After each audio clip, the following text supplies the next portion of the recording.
Bem-vindas a mais um episódio de Mulheres Inexatas. Dizem que mãe padece no céu. Eu também acho, não é? Uhum. Nosso episódio de hoje vai falar sobre nós, mães.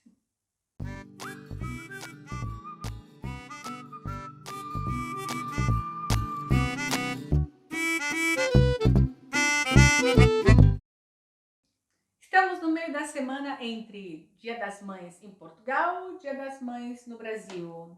Então, nosso episódio de hoje é falando sobre essas maravilhosas mulheres que padecem realmente no céu, não é, amiga? Parece na Terra mesmo, né, amiga? Fala a verdade.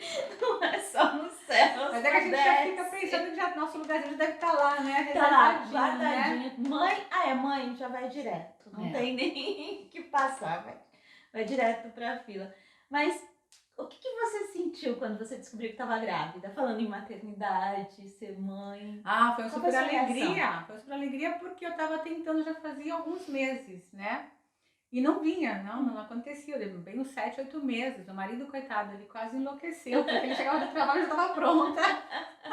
Olha, hoje é dia, acho que é dia fértil, já fiz as contas. E nada, e nada. E quando aconteceu, foi aquele dia, foi aquele período que eu relaxei, que eu falei, olha, acho que eu vou dar um tempo, porque eu tava fazendo um trabalho muito interessante. Eu falei, não, acho que eu tô a fim de investir nesse trabalho, eu vou dar um tempo. Fiquei Aí. grávida. E aí foi uma super alegria, né? Porque eu já não tava nem muito mais Mas olha que esperando. sorte a sua. Você falou que você ficou alguns meses tentando. Foi. Hoje em dia a gente vê mulheres aí tentando 2, 3 anos, fazendo vários tipos de. Até que não foi tanto assim, não, né? pra mim já era tanto, porque eu tenho uma amiga que ela teve 3 e ela dizia, quero ter um filho. Ela Ficar grávida. olhava a cueca do marido e ficava grávida. Eu não entendia muito isso, porque que eu não podia ficar grávida logo. Na nossa época também era um pouco mais. Isso a gente tá falando de 20 anos atrás. Minha filha tem 22. 22 anos atrás. Não tinha tanta. Não era tão difícil ter filho. Era mais difícil a gente falar assim, nossa, tá tentando engravidar e não acontece. Eu já também tinha 33 anos, né? Quando a minha filha nasceu, né? Então já não era assim tão jovem. Talvez isso também dificulte um pouquinho, né? E tudo mais. Mas foi uma grande alegria. E aí depois foi a curtição toda da gravidez, né? E aquela coisa da barriga crescendo e você vendo tudo acontecendo. Vida, o que mudou? O que mudou assim? O que você idealizava? Porque você sonhava ser mãe quando você era adolescente? Não, sinceramente não. Eu nunca assim tive assim aqueles, eu tenho que ser mãe. Não, eu tinha assim a ideia de, sim, um dia eu vou querer ter uma família, né? Ter um companheiro, tal, filhos. Acho que é uma coisa que de repente rola. Pode ser que aconteça, pode ser que não, mas eu sempre tive essa coisa da família. Eu gosto de família, né? Principalmente família grande. Eu venho de uma família grande. Mas nunca fui assim aquela mulher que, eu tenho que ser mãe. Não, eu queria ser mãe, mas não era aquela coisa idealizada. Não, quando eu era jovem, não, eu pensava em toda outra coisa, gente. Eu não pensava em ser mãe. Essa coisa começou a crescer dentro de mim. Depois eu conheci meu marido, que a gente começou aí sim, né? Você e depois dos 30 deve ter batido. A vontade da maternidade, né? Acho que veio assim com o tempo certo, pelo menos na minha ideia, né? E você, como é que aconteceu sua gravidez? Não, minha gravidez foi inesperada, não foi planejada, óbvio, né? Você era bem jovem, né? 19 anos quando eu fiquei grávida. Mas assim, foi a melhor coisa que aconteceu na minha vida. Porque eu acho que minha vida foi. Senão eu acho que eu seria uma louca, tava pelo mundo, viajando, assim, uma doida, alguma coisa por aí. Eu acho que meu filho me deu chão, sabe aquele chão? Me trouxe pra realidade, me deu chão. Assim, ele me ensina muito até hoje, né? Que é o nosso produtor, né? Produtor me ensina muito. A Rico Araújo. Ele já começou a me ensinar antes de nascer. Isso foi bem legal. Mas, como não foi planejada, eu aprendi a conviver com aquilo. Além de não ser planejada, eu nunca quis ser mãe. Eu sempre tive isso muito forte em mim. Que eu não ia ser mãe, que eu não sou uma pessoa para cuidar de outros. Né? Você não é cuidadora? Não sou cuidadora, não. A minha vontade era sair pelo mundo mesmo. Eu sempre fui uma pessoa de querer viajar, ser livre, independente. E quando eu descobri que eu estava grávida, foi tão legal, porque minha reação foi totalmente diferente daquilo que você podia Exatamente, imaginar. Assim, eu achei que fosse ficar nervosa, não. Falei, poxa, ok, vamos ter um filho. Então vamos, né? Uma criança cuidando de outra criança. Mas eu acho que a maternidade pra mim mudou minha vida e mudou pra um lado muito bom. Muito positivo, Muito né? positivo, muito positivo. Isso é muito bom. Pra mim também foi positivo. Eu também acho que dá uma, parece que dá uma acalmada, uma certa equilibrada Eu acho na que é gente, não é? interessante, assim, porque a gente não sabe como ser mãe. Mesmo aquelas pessoas que idealizam ser Sim. mãe, né? Não vem um manualzinho Não. dizendo, olha, você tem. A criança não vem com botão, né? E você vai aprendendo a cuidar de um outro ser humano sem ter instrução. E eu só tenho filho, então não dá pra comparar. Mas amigas minhas que têm mais de um filho dizem que os filhos são diferentes. Eu costumo dizer que ser mãe, eu acho que é a profissão mais difícil da face da Terra. Porque justamente não existe um manual, não existe formação, uma regra. Não existe uma regra. Não existe regra. Né? Então, cada filho é um. Eu vejo assim, amigas falam, não, a criança chora à noite, você faz tal coisa, né? Tudo bem pro filho dela funcionar, de repente pro meu não vai funcionar, ou coisa que funciona pro meu filho não vai. Porque as pessoas são diferentes. Sim, né? mas tem uma coisa assim que eu vou te falar. Eu aprendi muito com outras mães. Inclusive a pediatra da minha filha dizia, olha, as melhores pediatras do mundo são as mães. Converse com as mães. Então, muitas dicas de outras mães. Olha, uma coisa que. Isso me ajudou muito. Que eu vou falar aqui, por exemplo, palpites de mãe e sogra, né? Eu lembro meu filho, primeiro neto dos dois lados, então todo mundo, primeiro neto, primeiro bisneto. Ah, sim, tem muito palpite. Primeiro tataraneto, todo mundo querendo dar palpite. Sim, isso sim. Palpite é outra coisa. Mas, e era, um falava A, o outro falava B, então você fica louca. Teve um dia que eu falei, eu não quero mais ouvir mãe, vó, ok, já foi, agora sou eu que quero errar. Acho que palpite não, mas eu acho assim que algumas dicas, não sei, que nem, por exemplo, o lance da criança dormir de lado, dormir de barriga pra cima, dormir de barriga... Gente, era tanta informação que eu não sabia realmente qual que era a posição melhor. Aí, quem me indicou, quem me ensinou mesmo, foi uma mãe que ela falou, olha, faz assim, põe de lado, que é a famosa morte branca, né? Que o bebê pode morrer. Põe de lado e você pega um cobertorzinho de bebê, enrola e põe atrás das costas e põe na frente. Que assim não tem perigo do bebê virar. Foi uma mãe que me deu essa dica, entendeu? Então, assim, essas trocas eu acho legal, mas palpite de todo mundo. Eu tinha uma sorte na época, a gente era bem. Eu era natureba, eu era bem bicho grilo na época. Ah, então você era natureba? Era, por isso que agora eu posso falar de hoje sou eu a natureba e ela que não, porque eu já passei dessa fase, já tive a minha fase. Eu sempre fui um pouquinho nessa direção. E eu arrigo tanto assim, tudo natural, ele tratava só com homeopatia, fui entrar com homeopatia depois de um bom tempo. E quando ele estava muito mal, eu precisei entrar com a homeopatia. Mas eu era bem natureba. Então, por ser natureba, por estar numa rede muito natural, a gente já tinha algumas coisas bem... Sim. Então, quando vinha alguém falar, não, você tem que fazer tal coisa que não era da minha linha natural, eu já ignorava. Eu não era assim tão radical, porque minha filha também cresceu tudo com homeopatia. Minha filha não comeu carne pelos 3 primeiros anos, nem açúcar. Eu fiz um curso de macrobiótica, era 5 horas fazendo um arroz, era uma coisa assim de louco. Mas eu escutava um pouquinho também de outras dicas, como essa, por exemplo, das costas, de ficar de lado, era uma amiga que não era nem legal, a gente tá falando muito de maternidade voltada pra bebezinho. Quando cresce. Porque, e também, só pra gente terminar aqui o assunto do bebezinho. A hora que você olhou sua filha, você se apaixonou por ela? Ah, nossa senhora, é uma coisa... não dá, legal. Não tem, eu fiz parto cesáreo, né? Então, aí eles pegaram e tal, colocaram aqui, né? Nossa, é assim uma coisa inexplicável. Realmente eu não imaginava. Então, interessante, comigo não foi assim. Nossa, pra mim foi. O meu amor, ele foi nascendo aos poucos. Eu lembro que eu olhava...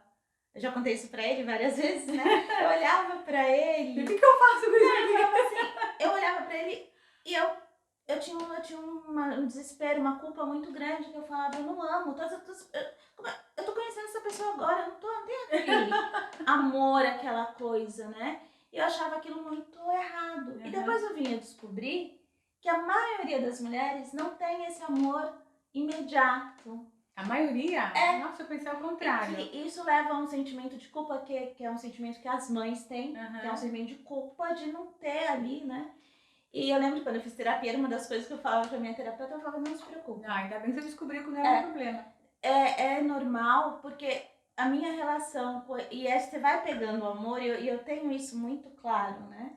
À medida que você vai cuidando, vai crescendo, vai... E aí chega uma coisa que você não consegue mais explicar o que é aquilo, né?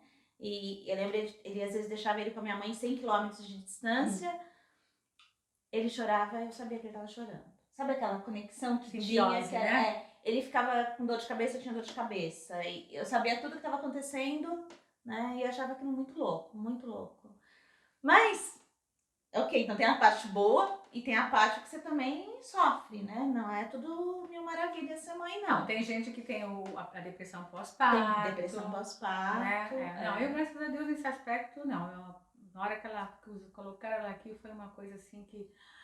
Nossa, e outra assim, coisa. Outra coisa. Sofri muito no começo, porque ela teve muitas cólicas, e aí, aquela coisa toda, mas faz parte, eu dormi pouco nos primeiros meses. Isso não, uma coisa que nossa família é boa de cama. A minha também, adora dormir. Ela tinha cólica, tadinha, então podia fazer o quê? O Arrigo tinha cólica 8 horas da noite, que era que o pai dele chegava em casa, e depois ele ia dormir umas 10, acordava às 8 horas no dia seguinte. A minha filha também dormia. A gente falava, meu Deus, o que é isso? Então... Que coisa... Não, a minha, quando passaram as cólicas, ela também dormia, que era uma maravilha. Isso foi muito bom. Aí depois eles crescem e começam a dizer, não quero, não faço. E aí? Como é que foi essa fase, hein? Dura, né? Então, o Arrigo nunca foi uma criança de falar, não quero, não faço. Ele foi bem...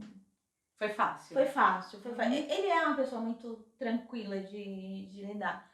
Mas o duro é que você não tá preparado, né? Pra mim, a pior fase foi quando começa a sair de casa, né? Eu acho que o pior ano mesmo foi o último colegial dele, que foi complicado. E aí você não tem manual, né? Você não sabe... E ser mãe se aprende a cada dia. As crises, né? Eu continuo aprendendo. As crises existenciais da adolescência. Era exército, era você vestibular, tem um filho e tem uma filha, né? Então a gente... Era exército, era vestibular, era uma série de coisas que estava passando, né? Então, e também quanto à sexualidade dele, também um monte de dúvidas que ele tinha e que a gente não sabia como lidar. Né? Então a gente também vai aprendendo a lidar ali no meio. E ele sempre foi muito bom aluno, ele não estudava, eu falava pra ele, você não vai passar na faculdade, tá? E danado ele passava. Então, ele também... É tão bom escutar quando a gente, né, escuta de uma outra mãe. Não vai tirar nota, não. Foi um filho fantástico na adolescência, que coisa boa. Tudo bem fácil, né? Assim, foi fácil, não foi difícil. Lógico, nada assim, maravilha, se queria. Então, eu lembro que eu fui dar a primeira surra nele, ele tinha 14, 15 anos. Então, ele me pegou e falou assim, não vai me bater não. Tá. Passou da época. Já perdeu, agora não dá mais. E aí entra a fase de se questionar e acha que você é diferente dele, né? E aí vai morar fora, e aí volta, e aí briga, vai pra casa do pai, sabe essas coisas? Que eu acho que é normal, mas você tá aprendendo, né? Acho que a gente vai aprendendo e assim, como a gente disse, cada filho é uma maneira diferente, a gente tem que saber também como lidar com isso, né? Porque os limites, a gente também tem que aprender a dar limites. Isso é bem interessante, como saber lidar com filhos, sendo os filhos diferentes. A gente não tem muito o que falar, né? Porque é um filho só, mas deve ser muito complicado, ou eu não sei de onde as mães arranjam essa força. Ou essa sabedoria. 4 filhos, exatamente. Né? A minha deu um pouco de trabalho assim na adolescência. Ela não era assim, tão assim, danada, mas quando ela fazia alguma coisa danada, ela fazia bem danada. Período de que não queria estudar, eu fui bem insistente, depois ela mudou, graças a Deus. E um gênio danado, né? Porque ela é uma filha, menina de escorpião, então você imagine. Agora, eu acho assim que a coisa gostosa é, além da gente não perder a coragem, né? E continuar insistindo de não deixar os filhos assim totalmente sem limite, deixar eles fazendo o que eles querem com a gente, principalmente. E a fase gostosa que eu tô curtindo, agora você já tá, o seu filho já tem mais de 30 anos, você já tá numa fase ainda mais amadurecimento. Eu tô naquela fase gostosa, que a minha filha tá com 22 anos, e agora a gente tá naquela fase de realmente amizade, eu não preciso mais ficar no pé dela, ou Aham. dizendo o que tem que fazer.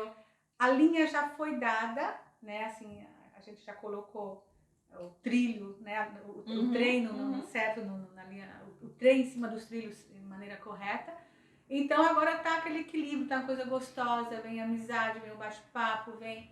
Essa fase é muito gostosa. Então você se sente, eu me sinto um pouquinho mais. Ai, que bom que. Dever cumprido, né? Dever meio que dever Dever cumprir, tá cumprido. terminando já os estudos, então Mas, bem. apesar do dever cumprido, a preocupação sempre fica, né? A gente Assim, sempre se preocupa, não tem, eu acho que... é aquela coisa que é pra vida inteira, gente. Filha pra vida inteira, a gente é. vai ter preocupação sempre, a gente vai estar. Não tem jeito. E Filha você, pra como vida inteira. filha, foi uma filha fácil de ser levada Não. ou uma filha difícil? Não, eu fui muito Foi como a danada. sua filha. Não, eu fui pior do que minha filha. É? Nossa. Porque minha filha, de vez em quando, ela aprontava muito pesado. Mas era de vez em quando. Eu aprontava sempre. Não sempre muito pesado, mas eu aprontava muitas coisas, entendeu? Era muito danada, né? Então, assim, cabulava a aula, entendeu? Minha mãe pensava que eu estava na escola, eu não estava. Quem nunca? Quem vezes, nunca cabulou aula? Meu no filho mesmo também. ano. Mas assim, dizia que estava num lugar, estava no outro. Ela dizia que eu não tinha que ir, mas eu ia E escondido. na nossa época não tinha celular, Não tinha, era nada. mais difícil para controlar. Apanhei, minha última surra acho que eu tinha 14 anos.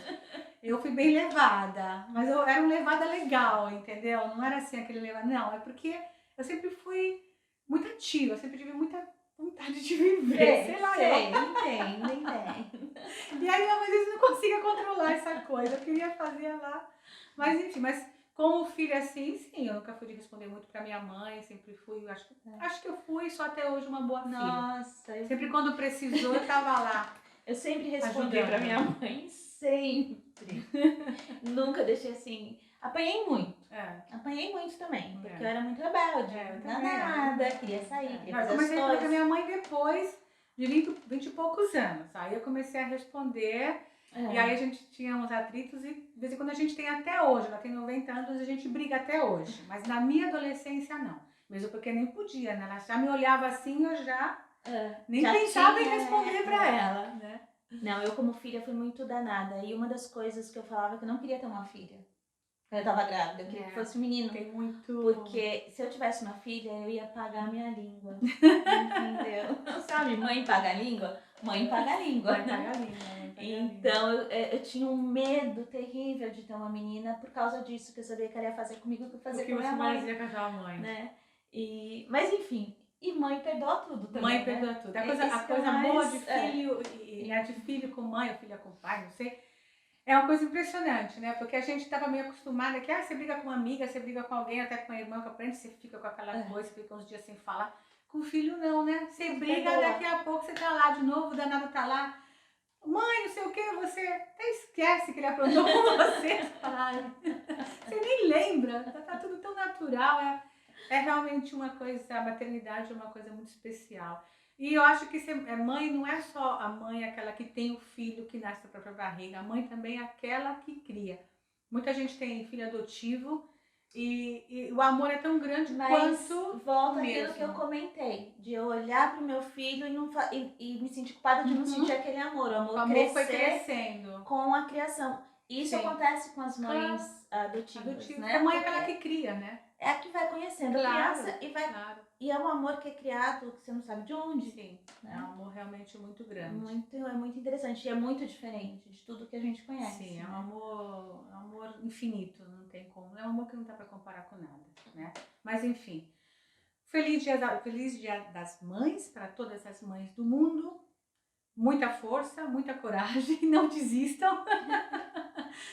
E uma coisa assim que eu fico na minha cabeça, uma vez falando com uma amiga psicóloga, ela falou, olha, continua falando, continua, não desista, por mais que ela esteja aprontando, vai ficar na cabeça. Chega uma hora, você pensa que não, mas aquilo fica fixado e parece que vem fora. Então, mães, não desistam dos filhos de vocês. Faz parte da vida. Continue insistindo e força aí. E um feliz Dia das Mães muito especial. Feliz Dias da Mãe em Portugal. Feliz Dia da Mãe em Portugal. Feliz Dia das Mães no Brasil. E se ainda não se inscreveu, se inscrevam no canal, deixem o joinha e cliquem no sininho para receber sempre os nossos episódios. Um grande beijo a todas as mães. Tchau, um dia muito especial. Tchau, tchau. Tá bom? Tá bom. Tá bom? Pronto. De primeira? É. Pronto. Ótimo. Vamos lá.